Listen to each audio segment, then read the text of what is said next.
You need a footstool for every room you see. Right there guys, thought I'd do a quick video response to the NES Nutter. 10 gaming questions. I've only just discovered his channel myself due to this question on people's video responses. Found him through Shimuzo. Like I said, I've only just discovered his channel and I like him. I'm quite impressed with his content so far, so I've given him a sub. I think you should go check him out and give him a sub as well if you like him. But yeah, 10 gaming questions, and we'll get straight to it as soon as I've cleansed my palate. Right. First question being, the game you got most angry playing. Stumped on the first question. Probably, like, you know, look at the camera rather than over there for a start. But oh god, there's a few. One, Ghosts and Goblins. Never finished that game. Really want to finish that game. Just I can't get past the third stage. It's awful. I would love to finish that game. But you die on the same bloody bit every time as well.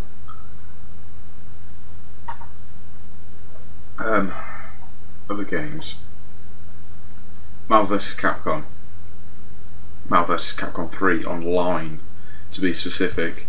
I got really competitive with that game when I was playing it quite a lot, and I got my ass handed to me way too many times. My win to lose ratio is really poor. Like, you're talking 700 losses and like only 100 wins. But yeah, it used to really piss me off, and you just jump in match after match after match. You'd either get Spammy Bastard using Doctor Doom and fucking Sentinel, just using Sentinel Force and sending fucking projectiles across the screen so you can't move. Some people can counteract that, but I'm not good enough to do that. Or you get people who have mastered a character and would just get you an infinite combo in seconds, and the match would be over just like that. That really pissed me off. Love the game regardless. Lastly, Phantasy Star Online. Got angry when my saves got deleted. So not necessarily angry with the game, but angry with the memory card. Corruption's a bitch. Right, question 2. Emulation, yes or no? Well, this is personal preference. I don't disagree with it at all. If you want to use emulation, use emulation. I couldn't give a damn about copyright or anything like that. Personally, for me, I don't use emulation. I used to once upon a time for retro games, like SNES and Mega Drive. I used to love playing emulators for that sort of thing. But there's something about playing a game on the PC which I really don't enjoy. Something about being sat on this office chair and playing with the keyboard and mouse. It doesn't feel like I'm playing a game. It doesn't feel like I'm escaping reality. So no, I don't really get on with emulation, but I completely agree with it. Right, when you were young, where did you buy your video games? I think. First off, it would have been a bloke who used to sell games out of the back of his car called Andy. He used to drive around at night and do the gaming rounds, I guess. They were official games, they weren't copies or anything. But I used to purchase Mega Drive games on the back of his car, which sounds dodgy as hell, but he then later went on to open a GameStop shop, I think it was GameStop, I'm not sure. Little yellow shop. Prices are extortionate, shit all stock. But yeah, I used to buy my games off him. Oh, sorry, before he got that shop, he opened a market stall first. I used to buy games from there, and then subsequently his shop, and also Electronics Boutique in Rugby. For anyone local to me, you know where I am now.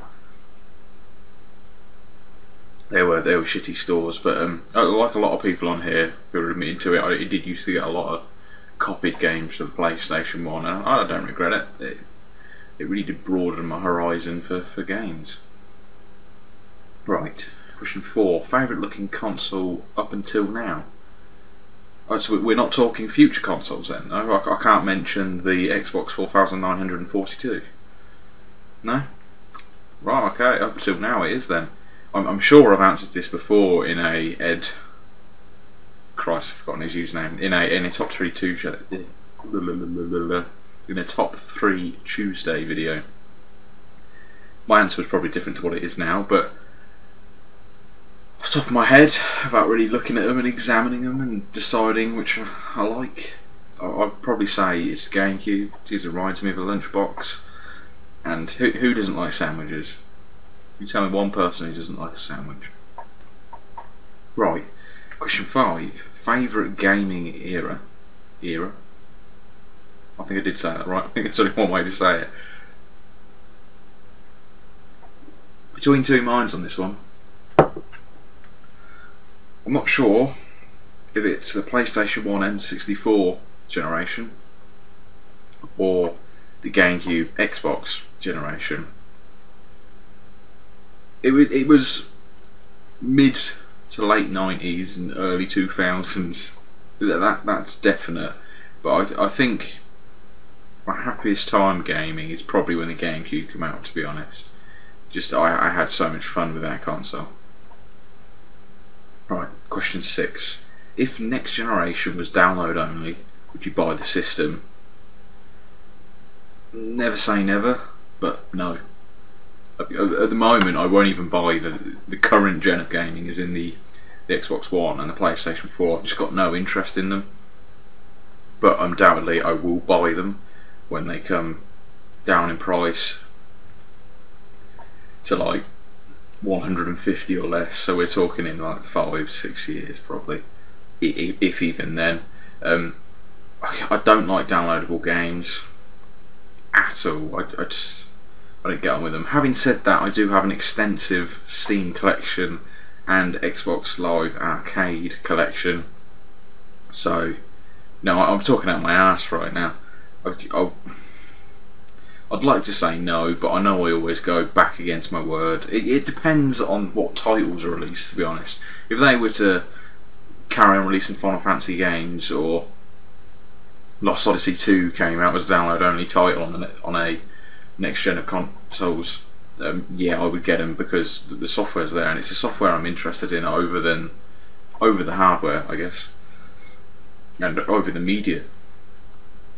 Sorry if I'm slurring and a bit all over the place. It's very late and I've had a couple of drinks. Right, question 7. Favourite video game character?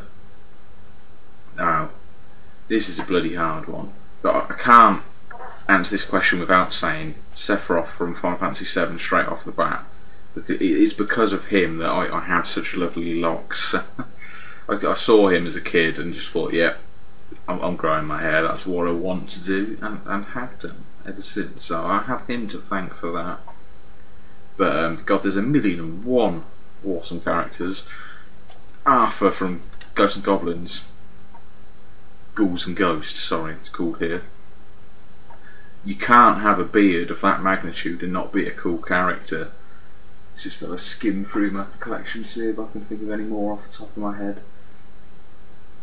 which I can't. See, this one is a bit funny because he's a comic book character really, but Jackie Estacado from the Darkness, he is a quality character, and I mean he's got a lot of depth, but he's a comic book character really, so can I choose him? I don't know. That'd be like me choosing Wolverine really, wouldn't it? He's clearly not a game character. I don't know, I'm probably going to have to go with Sephiroth. Either that or Claptrap from Borderlands, or Your Own Hero from Fable 1. Yeah, there we go, I'm going to go with Your Own Hero from the Fable series.